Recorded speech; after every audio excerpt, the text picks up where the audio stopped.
Hi Gwen, how you doing? Hi Sarah, I'm fine, and you? Good, come on in, we're in here. Thanks. But first we're going to have a look at how it all got started. Okay, so I've got this tape that you made 18 months ago in the original training. And so how many of them are we using now? We have, originally we've had 20 which we selected and I continued the training with. Some of those have chosen not to do it anymore because they feel it's too much commitment for them. When I sat down to select the children, I had an idea in my head that I was going to select children who would benefit from peer mediation training. This is a school that had a lot of behavioural issues, so a lot of the children I selected themselves did have behavioural issues. So here I was faced with a group of children who not only had difficulty listening to each other, but also had difficulty listening to the adult who was speaking in front of them. Here are some children that are mediating with us now. And, so they've stayed the course? They've stayed the course. Peer mediation can reach children who do have behavioural needs, but I think you need a very good balance of children within the group. And now we have a group of very confident, very highly skilled peer mediators who provide a really valuable service in the school. Sarah's current group of about 14 peer mediators are all from Year 6. This is one of their regular top-up training sessions. Should we get started?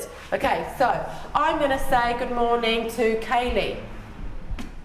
It's important once you've completed the initial training that the training is ongoing, because even though the children have developed their listening skills, they have good empathy for each other, they're good at trusting each other, you need to give them opportunity to go back to the basics, keep them on their toes and keep them at the heart of what peer mediation really is. Some of us are still a little bit asleep.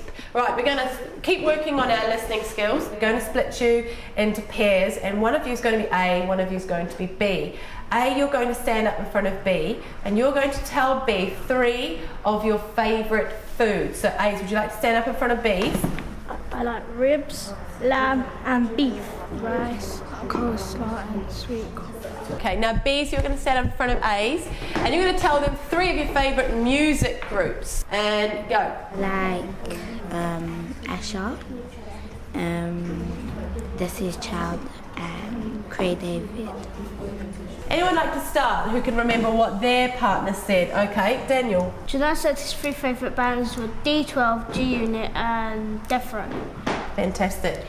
Daniel said his 3 favourite... Peer mediation fills a marvellous gap in schools.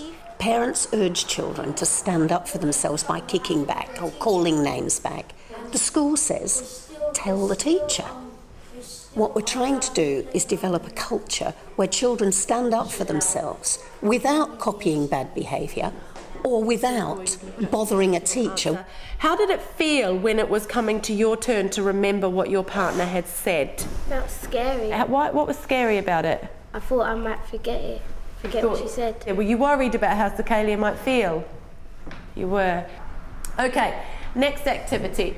You're going to say a sentence, but you're going to attach a feeling with the sentence. Now, let's just chuck around some feelings. What kind of feelings do people experience? Sophie? Sad. Okay, so sad is one. Sakalia? Lonely. Lonely. Here we're giving them a language to talk about emotions so that they can develop their impulse control. Confused, yeah. A lot of aggression in schools comes because they can't talk about it. They don't have a vocabulary to talk about it. Moving around, Janai? Guilty. Guilty, right. Holding on to all of those feelings that we've just thrown around the circle, we're now going to do an activity where you're going to turn to the person next to you and I'm going to give you a sentence and you're going to choose one of those feelings. So the sentence is, today at lunchtime somebody stole my lunchbox. Someone stole my lunchbox today. Somebody stole your lunchbox today and I can see that you're feeling upset. Great, you're echoing what the person is saying. But now let's start to really push our skills like we've been training to do, where you're going to really understand what they're saying and you're going to try and get a feel for how they're feeling and repeat that back to them. So let's move on. Someone's taken my lunchbox. Someone has misplaced your lunchbox and you feel angry. Let's put that to the group. If you were looking at Christopher's face, Would you say he was feeling angry? He looks a bit nervous, but he's holding on to his lip. Marcus, have a real look at what Chris is saying and the way he's saying it to you as well. Someone's taken my lunchbox. Someone has stolen your lunchbox, and you feel nervous. Yeah. Great, guys. Can you see how we really need to focus on trying to understand what they might be saying to us, what they might not be showing us? So we're going to move into some role plays now, but Gwen's going to come in and she's going to talk to you. She's going to talk to you about the Sarah model and how it fits into our peer mediation practice.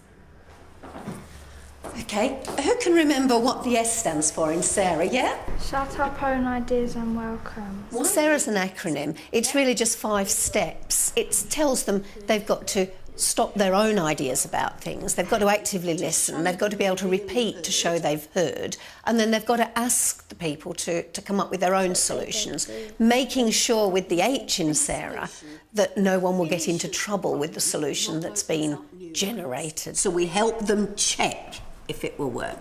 Okay?